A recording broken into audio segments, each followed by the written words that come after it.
Assalamualaikum warahmatullahi wabarakatuh. Salam sejahtera bagi kita semua. Yang saya hormati dosen pengampu mata kuliah pengantar teori ekonomi makro, Bapak Haji Sunarto SEMSI. Perkenalkan, nama saya Aimatul Hasanah dengan NPM 20111013408001. Saya akan menyampaikan rangkuman materi pengantar teori ekonomi makro bab 1 sampai dengan bab 10. Langsung saja kita ke materi. Perbedaan ekonomi mikro dan ekonomi makro. 1. Ekonomi mikro. Ekonomi mikro membicarakan unit-unit individu seperti perusahaan dan rumah tangga. Misalnya bagaimana suatu rumah tangga mengalokasikan pendapatannya untuk membeli barang dan jasa yang diperlukan. 2.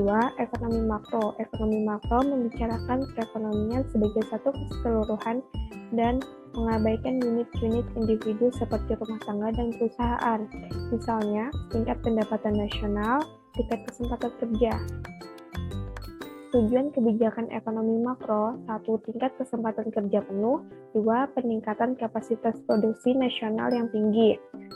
Prestasi perekonomian secara makro dapat dinilai dari karakteristik yaitu tingginya laju inflasi, tingginya laju pertumbuhan ekonomi. 4. Macam pasar makro: pasar komoditi, pasar labor, pasar uang, pasar bursa. Selanjutnya, pendapatan nasional. Pengertian pendapatan nasional merupakan jumlah seluruh pendapatan yang diperoleh sebagai hasil dari proses penghasilan barang dan jasa yang meliputi upah dan gaji, bunga, modal, sewa atas barang-barang modal termasuk rumah serta keuntungan atau laba. Pendekatan pengeluaran. Penghubungan antara pendapatan nasional berdasarkan harga faktor produksi dengan pendapatan nasional atas dasar harga pasar adalah sebagai berikut.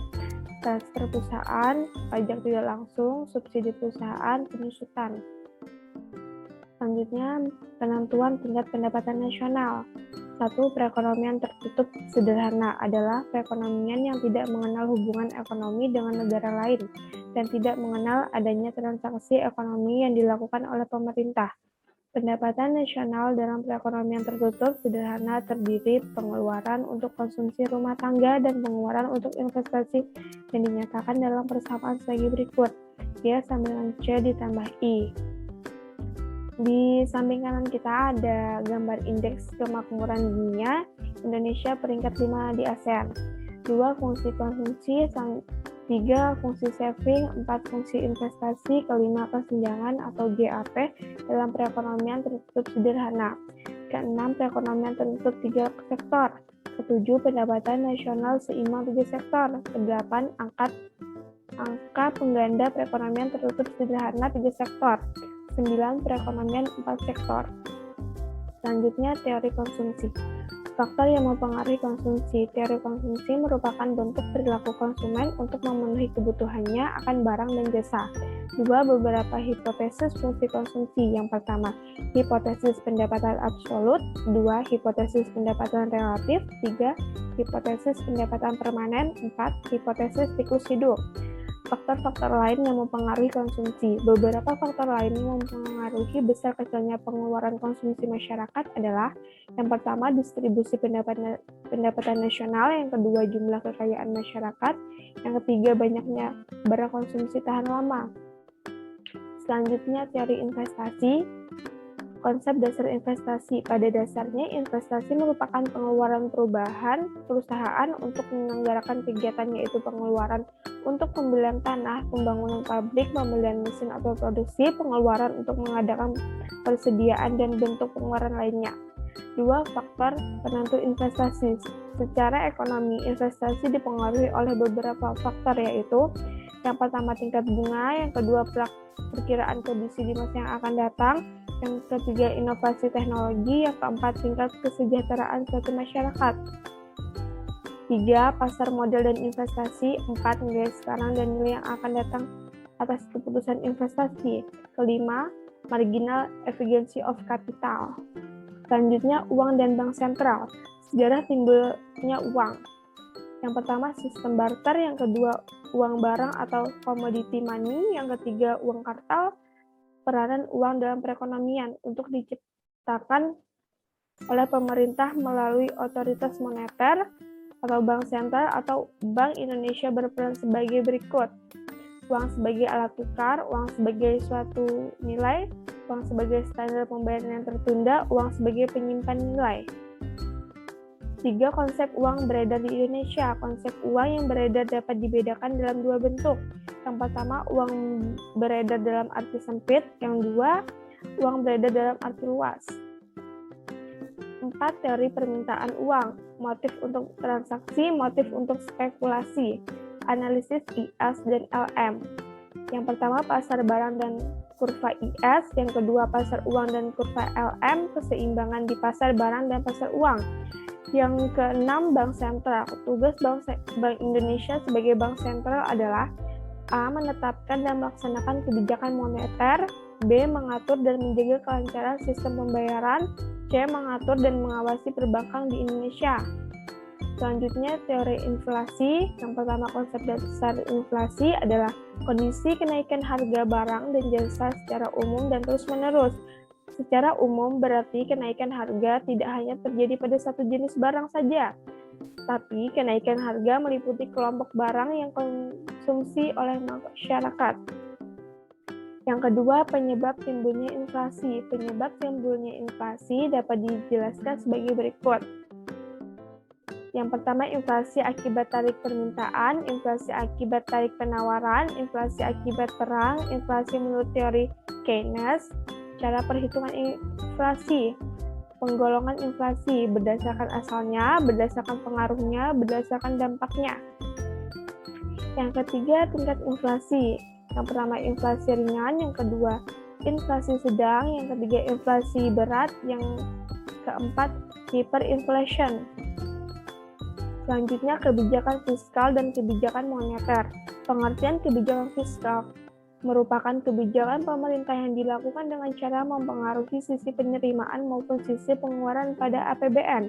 Pemerintah dalam menghadapi defisit anggaran memerlukan kebijakan fiskal, diantaranya adalah pajak, pencatat uang baru, pinjaman masyarakat dalam negeri, pinjaman masyarakat luar negeri. Yang kedua, kebijakan fiskal yang disengaja. Kebijakan fiskal yang disengaja dapat berupa mengubah aturan tentang perpajakan ataupun mengubah pengeluaran pemerintah. Yang ketiga, kebijakan moneter merupakan kebijakan pemerintah untuk mengendalikan perekonomian melalui jumlah uang yang beredar yang dilakukan oleh Bank Sentral. Yang selanjutnya, pengangguran. Pengangguran dapat didefinisikan sebagai ketidakmampuan angkatan kerja atau labor force untuk memperoleh pekerjaan sesuai dengan yang mereka butuhkan dan mereka inginkan. Pertama, krisis self-image. Yang kedua, Hegel dan kerja. Yang ketiga, kerja dan keterasingan. Yang keempat, kecemasan eksistensial. Yang kelima, belajar hidup. Kedua, penyebab pengangguran. Penyebab terjadinya pengangguran adalah yang pertama, pertumbuhan penduduk yang tinggi. Dua, rendahnya laju investasi produktif. Yang ketiga, siklus bisnis yang melemah. 3. Hubungan pengangguran dan inflasi. Seringkali terjadi trade-off pada saat yang bersamaan apabila kebijakan pemerintah diarahkan untuk menurunkan inflasi, maka pengangguran akan mengalami kenaikan dan sebaliknya. Selanjutnya, keuangan negara. Definisi keuangan negara adalah seluruh kekayaan negara dalam bentuk apapun, termasuk di dalamnya segala bagian kekayaan negara dan segala hak dan kewajiban.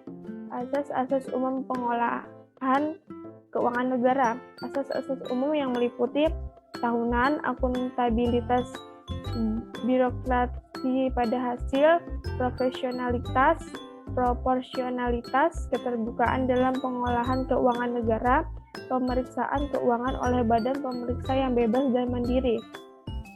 3. Kekuasaan atas pengolahan uang negara. 4. Penyusunan dan penetapan APBN dan APBD. 5. Pelaksanaan APBN dan APBD. 6. Pertanggungjawaban pengolahan keuangan dan negara. Selanjutnya, pertanyaan ya. Yang pertama, sebutkan ruang lingkup ekonomi makro. Yaitu jawabannya menentukan tingkat aktivitas ekonomi negara, kebijakan pemerintah, mengeluarkan agregat, dan lain-lain. Yang kedua, apa manfaat perhitungan pendapatan nasional? Jawabannya, mengukur perubahan perekonomian dari waktu ke waktu, membandingkan kinerja ekonomi antar sektor sebagai indikator kualitas hidup suatu negara, standar hidup suatu negara dengan negara lain.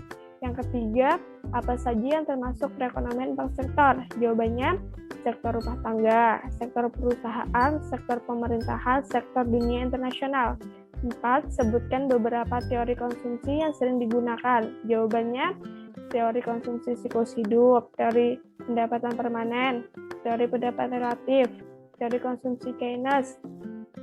5. Sebutkan jenis-jenis investasi. Jawabannya deposit, saham, obligasi, reksadana, investasi properti, emas. 6. Apa fungsi bank sentral? Jawabannya, fungsi utama berdasarkan pengertian bank sentral adalah penetapan atau pengaturan kebijakan moneter, mengatur dan menjaga kelancaran pembayaran, serta mengatur dan melakukan pengawasan terhadap bank umum. 7.